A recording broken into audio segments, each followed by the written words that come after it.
What is up, guys? How's it going? Welcome to my home in San Jose. I flew out here from St. Louis a few days ago, and on the plane, I got to read The Victory Machine by Ethan Strauss. It's a well written book on the Golden State Warriors Dynasty, and being a fan of the team since 2003, hence my Monte jersey, I have some thoughts. And the book mentions that Andre Iguodala hazed Justin Holiday, and I'm very surprised by that because Steve Kerr tries to lead a team culture of joy, optimism, and hazing is the exact opposite of joy and optimism.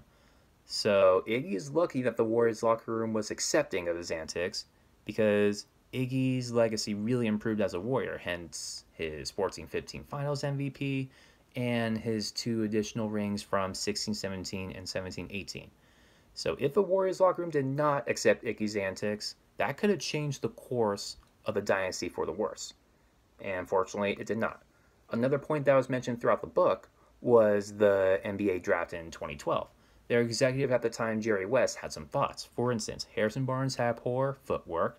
Festus Ezeli was preferred at center over Andre Drummond because Drummond had some poor workouts. And Dion Waiters was the best player in the draft, according to Jerry West. If not the best player, one of the most hyped players that he really wanted. So the draft happens. Dion Waiters is long gone. And the Warriors opt to pick Harrison Barnes over Drummond at pick 7. If they picked Andre Drummond at 7, that could have changed the course of the 2016 NBA Finals, because Festus Ezeli would have always been available towards the end of the first round where the Warriors had another pick. And if you pick Andre Drummond and Festus, what that does is that eats up Festus Ezeli's minutes, which sends him to the free throw line less. And that benefits the Warriors because Festus had a poor free throw percentage, and that really affected the Warriors quite a bit. Whereas if you had Andre Drummond, you would not have fouled him as much. At least I don't think they would. But Andre Drummond contributes quite a bit in defense, whether it's steals, blocks, rebounds. And that could have changed the course of the NBA Finals. Because also, if you pick Andre Drummond, that means that Harrison Barnes is not on the team, which means he doesn't have all those bricks in Game 7 of 2016. And KD still fills the hole at small forward after the 15-16 season. And the book mentioned that KD would have happily filled the Warriors' hole at small forward even as early as 15-16 because he wanted to join a team where he would win a ring, increase his happiness, and really cement his legacy. So, while KD wanted to cement his legacy, Bob Fitzgerald did not help at all because he was the Warriors play-by-play guy. He was emceeing their 2018 victory parade, which was KD's second ring at the time. Bob Fitzgerald asked Bob Myers, the Warriors GM, so what about those contract extensions for Steph and KD? So in regards to KD, Bob Myers gave a non-answer, which is fine because most executives give non-answers anyways. But with Steph, Bob Myers mentioned that Steph deserves all the money he gets because he helped change the culture. Those aren't the exact words, granted, but it's a summary of what Bob Myers said in regards to Steph and KD. And that drew the ire of KD because he wanted to be loved more than Steph in the Bay Area because he wanted more love than what he got at OKC. And he burned that bridge because he left OKC. And he realized that wasn't going to happen in Golden State. So I just don't think it was realistic for KD to expect the Bay Area to love him more than Steph. Steph was on the team when they were bad, and he helped change the culture to a playoff contender.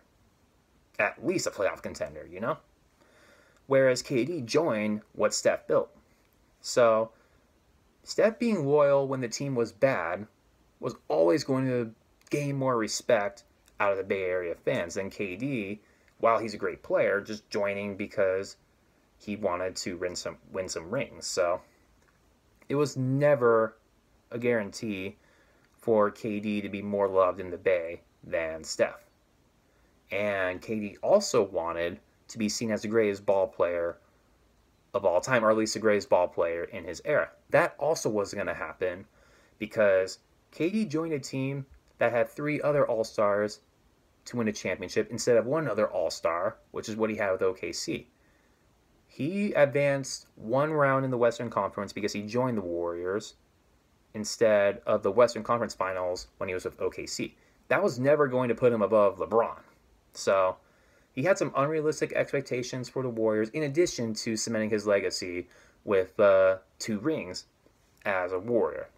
So that's why he left the Warriors, because he wanted to go to Brooklyn, where he had a chance to lead a team and have a chance to beat LeBron in order to cement his legacy. And by beating LeBron with less talent around him, which could potentially happen in Brooklyn, KD feels that will really cement his legacy, really begin the discussions of, is KD better than LeBron, and give him that potential happiness that he was missing starting when he left OKC. Because Brooklyn should embrace him if KD leads them to the promised land. So, these are my takes on Ethan Strauss's The Victory Machine. It's a really good book. I highly recommend it.